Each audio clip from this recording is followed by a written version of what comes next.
우주의 속삭임을 이해하고 싶다면 그 속에 흐르는 정보를 먼저 들어야 한다. 민호는 늘 궁금했다. 왜 우주는 마치 우리에게 무언가를 숨기고 있는 것처럼 느껴질까? 별은 떠 있고 입자는 춤추고 중력은 조용히 끌어당긴다. 하지만 그 모든 뒤편에서 마치 누군가가 아주 조심스럽게 설계도를 펴놓은 것 같은 기분. 도대체 그 설계도에는 무엇이 적혀 있는 걸까? 이 영상은 바로 그 설계도를 따라가는 여정이다. 하지만 그것은 질량도 에너지도 힘도 아니다. 우리가 따라가려는 건 정보라는 지금껏 주연이 아닌 조연으로만 다뤄졌던 존재다. 그 정보가 어떻게 얽힘을 만들고 어떻게 흐르고 어떻게 자기 자신의 법칙을 갖게 되는지, 이 영상은 한 걸음 한 걸음 그 과정을 따라간다. 여기 나오는 수많은 이름들, 람다뮤, 세타, 제이뮤, BRST, ST 항등식 재규격화, 그 모든 것들은 사실 단 하나의 질문으로부터 시작된다. 우리는 어떻게 정보를 나누고 그 나눔을 통해 세계를 이해하려 하는가? 당신이 누군가에게 비밀을 털어놓을 때 그 말은 그저 목소리가 아니다. 정보라는 힘이 세상을 바꾼다. 양자역학에서 말하는 얽힘도, 우주의 시작점에서 생긴 대칭의 흔들림도, 묘원의 이상한 움직임도 모두 어디선가 정보라는 보이지 않는 손이 개입한 결과일지도 모른다. 우리는 이제 새로운 시대를 맞이하고 있다. 에너지의 시대에서 정보의 시대로, 힘을 중심으로 했던 물리학은 이제 흐름과 구조, 얽힘과 선택의 과학으로 확장되고 있다. 그리고 바로 그 최전선에서 정보 게이지장 IGRUEQFT라는 이름의 이론이 태어났다. 그것은 단지 수학의 장난이 아니라 우리 존재의 깊은 곳에서 무엇을 구분하고 어디를 잇느냐에 대한 근본적인 철학이자 과학이다. 이 영상은 어렵지 않게 이야기를 풀어가려 한다. 수식 대신 비유로, 논문 대신 일상의 감각으로, 그리고 독자인 당신과 함께 우주의 정보가 처음으로 말을 걸기 시작한 순간을 들여다보려 한다. 이제 우리는 질문을 바꿔야 한다. 이 힘은 얼마나 센가? 에서 이 정보는 어디로 흐르는가? 로 우주가 당신에게 말을 걸고 있다. 이제 그 속삭임에 귀를 기울여 보자. 1장 우주는 정말 정보로 이루어졌을까? 밤하늘을 올려다보던 어느 저녁, 민호는 갑자기 이런 생각이 들었다. 저 수많은 별들 사이에 흐르는 건 단지 중력일까? 혹시 정보도 흐르고 있는 건 아닐까? 그는 몇 달 전 우연히 읽은 기사를 떠올렸다. 양자 얽힘, 엔트로피, 그리고 정보의 물리학. 처음엔 복잡한 말처럼 느껴졌지만 다시 생각해보니 그런 개념들이 어쩌면 우주를 설명하는 새로운 언어가 될 수도 있겠다는 생각이 들었다. 얽힘이라는 건 말이지, 그의 친구 지연이 설명하던 장면이 생각났다. 두 입자가 얽히면 그 중 하나를 측정한 순간 다른 하나의 상태도 정해진다는 거야. 거리가 아무리 멀어도 말이지. 민호는 그 말을 듣고 멍해졌다. 아니 그럼 얘네들은 뭔가 서로 연결된 비밀 통로 같은 걸 가지고 있는 건가? 지연은 웃으며 말했다. 그게 바로 우리가 아직 완전히 이해하지 못한 정보의 세계야. 시간이 지나며 민호는 점점 더 깊은 질문을 품게 됐다. 왜 어떤 입자는 특정한 상태를 선택하고 왜 어떤 경계에서는 정보가 끊어지는 것처럼 보일까? 엔트로피란 결국 정보가 얼마나 퍼졌는지를 나타내는 수치인데, 그렇다면 우주의 법칙은 정보의 흐름을 따라가고 있는 것 아닐까? 그는 어느 날 자신이 나눠 먹은 초콜릿을 떠올렸다. 친구에게 반을 나눠주고도 그 조각이 어디 있는지 마음속으로 추적할 수 있는 그 느낌. 아, 어쩌면 정보란 건 실제로는 보이지 않지만 우리가 어디까지 알고 있는지를 가늠하는 좌표 같은 거 아닐까? 이런 고민 끝에 민호는 더 큰 질문에 닿았다. 정보를 바꿨을 때 물리적인 결과도 바뀔 수 있을까? 예를 들어 누군가가 실험의 측정 기준을 바꾸었다고 해보자. 즉, 우주를 자르는 기준 어디까지가 어이고 어디부터가 B인지를 다르게 설정했다고 해보자. 그렇다면 그 변화는 진짜 아무 일도 일어나지 않은 걸까? 아니면 그 라벨링이 실제로 물리적 결과를 바꾸는 무언가를 유발할 수도 있을까? 민호는 그런 순간들에서 어떤 숨은 힘을 느꼈다. 마치 우주는 우리가 무심코 바꾸는 이름표 하나에도 민감하게 반응하는 것처럼. 그날 밤 민호는 자신이 좋아하던 물리학 교과서의 첫 페이지를 다시 펼쳤다. 그곳엔 질량, 에너지, 힘이란 단어들이 가득했지만 그는 조용히 속으로 속삭였다. 어쩌면 세상을 지배하는 진짜 힘은 정보일지도 몰라. 그의 눈은 반짝였고 새로운 우주가 열리는 문 앞에 서 있는 듯한 기분이었다. 그 문은 고전적인 입자도 아니고 보이지 않는 중력도 아닌 정보로 짜여진 우주를 향한 문이었다. 이것이 바로 우리가 시작하려는 이야기다.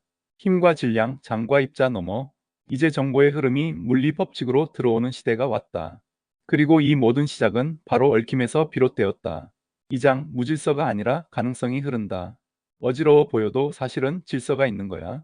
할머니는 책상 위에 널브러진 민호의 문제집을 보며 그렇게 말씀하셨다. 그 말을 들은 민호는 피식 웃으며 잉크 번진 노트 한 귀퉁이에 적힌 단어 하나에 눈을 멈췄다. 엔트로피. 아인슈타인도 경외했다던 이 개념. 모두가 무질서라고 배우지만 민호는 점점 다른 얼굴의 엔트로피를 알아가고 있었다. 며칠 전 그는 TV 다큐멘터리에서 흥미로운 예시를 봤다. 카드 한 벌을 섞을수록 엔트로피가 높아진다는 이야기였다. 새 카드 더미는 순서가 정해져 있지만 한 번 섞기 시작하면 가능한 배열이 기하급수적으로 늘어난다는 것이다. 민호는 그걸 무질서라고 표현하는 게 뭔가 아쉽게 느껴졌다. 진짜 중요한 건 그게 더 많은 가능성을 가진 상태라는 거 아닐까? 즉, 엔트로피는 흩어짐이 아니라 얼마나 다양한 선택지가 있는가를 말해주는 수치일지도 모른다. 그날 밤 민호는 꿈을 꿨다. 수천 개의 문이 둥글게 펼쳐진 미로 한가운데에 서 있었다. 그는 생각했다. 내 앞에 선택지가 하나뿐이면 내 위치를 거의 정확히 알 수 있겠지. 하지만 10개, 100개, 1000개의 문이 있다면 내가 어디에 있는지 아무도 모를 거야. 그리고 누군가 속삭였다. 그게 바로 엔트로피야. 문이 많아질수록 내 상태는 더 자유로워지고 동시에 더 불확실해지지.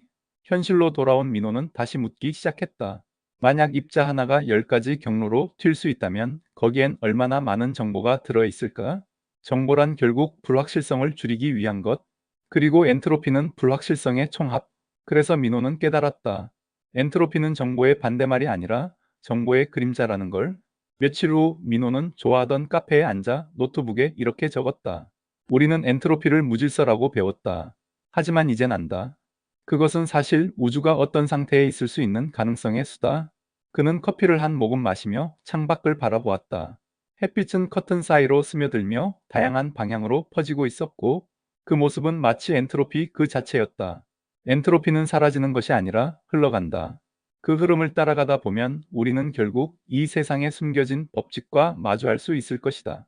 3장 어디서 잘라야 할까? 경계는 누가 정하는가? 민호는 아버지의 오래된 LP판을 턴테이블 위에 올려놓고 바늘을 조심스레 얹었다. 찰칵! 바늘이 떨어지는 순간 음악이 흘러나오기 시작했다. 봐. 아름답게 조율된 음표들.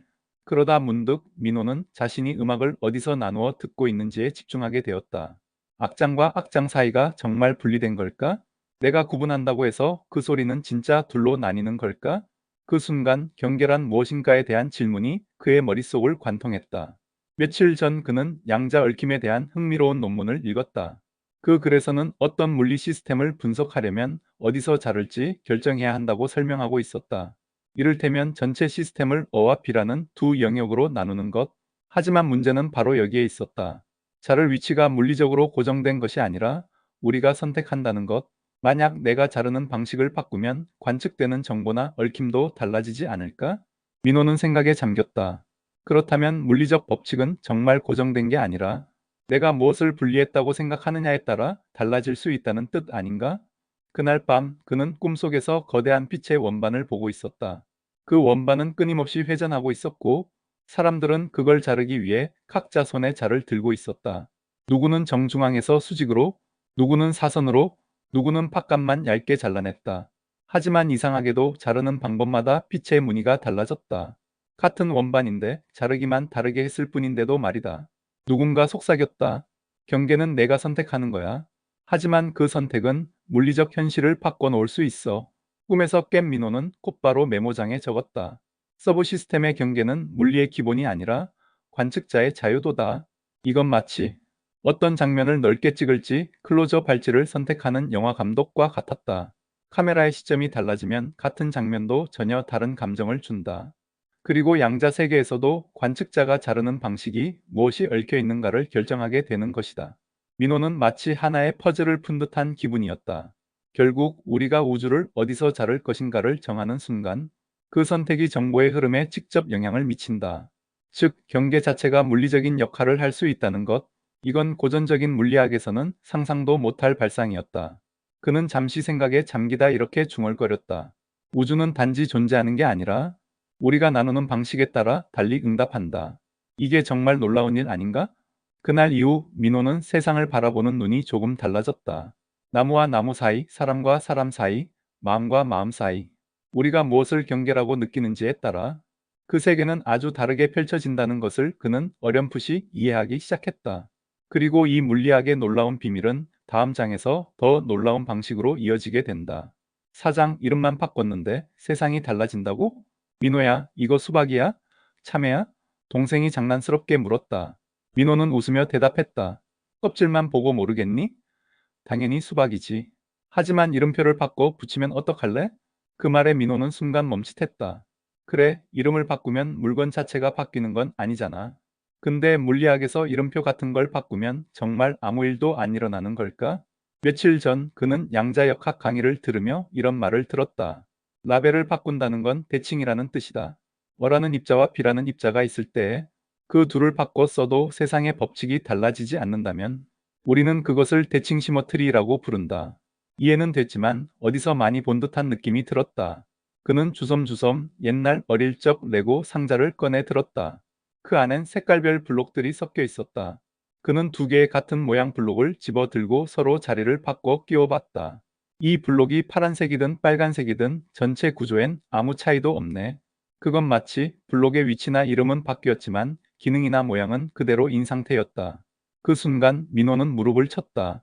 이게 바로 라벨 대칭이구나. 하지만 이걸 단순한 이름 바꾸기로만 치부해선 안 된다는 걸 그는 곧 깨달았다. 왜냐면 이 대칭은 실제로는 어떤 보존 법칙을 만들어내기 때문이었다. 예를 들어 시간의 흐름이 바뀌어도 물리 법칙이 그대로라면 에너지가 보존된다. 공간을 돌려도 똑같으면 가군 동량이 보존된다. 그렇다면 정보를 주고받는 라벨의 구조가 바뀌어도 세상이 같다면? 그건 뭔가 정보 흐름의 보존 같은 걸 의미하지 않을까? 민호는 책상에 놓인 두 개의 커피잔을 바라보며 중얼거렸다. 어떤 게 내 잔이고 어떤 게 내 잔인지 바꿔도 맛은 같아. 하지만 이 잔의 의미를 부여한 순간 그 바꾸기는 그냥 바꾸기가 아니게 돼. 그는 깨달았다. 라벨이 바뀌는 순간 정보의 구조가 바뀔 수도 있고 그 정보 구조가 물리적인 장필들을 만들어낼 수도 있다. 그리고 바로 그것이 다음 장에서 등장하게 될 정보 게이지 장남 다뮤의 탄생 배경이었다. 민호는 노트에 이렇게 적었다. 이름만 바꿨는데도 아무렇지 않다면 그건 대칭이다. 하지만 그 대칭을 지키기 위해 숨은 힘이 생겨야 한다면 그것이 바로 물리학이 찾는 새로운 법칙이다. 그 순간 민호의 눈에는 우주의 법칙이 아주 다르게 보이기 시작했다. 그것은 고정된 절대 법칙이 아니라 어떤 것을 구분하느냐, 그리고 무엇을 같다고 보느냐에 따라 달라질 수 있는 살아있는 구조였다. 그리고 이제 그는 다음 장으로 넘어갈 준비가 되었다. 그곳엔 정보의 흐름이 하나의 흰 필드가 되어 등장할 것이었다. 보이지 않지만 우주를 뒤흔드는 다섯 번째 힘. 그 이름은 정보 게이지장 람다뮤. 다음 영상에서 이 람다뮤장의 의미와 게이지, 대칭, 재규격화, 이론의 실험적 검증이라는 어려운 내용을 쉽게 풀어보겠습니다. 오늘 내용은 토트쌤이 저술한 다음 IG RUEQFT 논문을 기반으로 하고 있습니다. 영상 설명란에 논문 링크를 올려두니 수학적, 이론물리학적 내용에 관심 있으신 분은 참고하세요. 이 비디오 보기 유익하다면 구독과 좋아요도 눌러주세요. 토트쌤의 사이언스 캐치로부터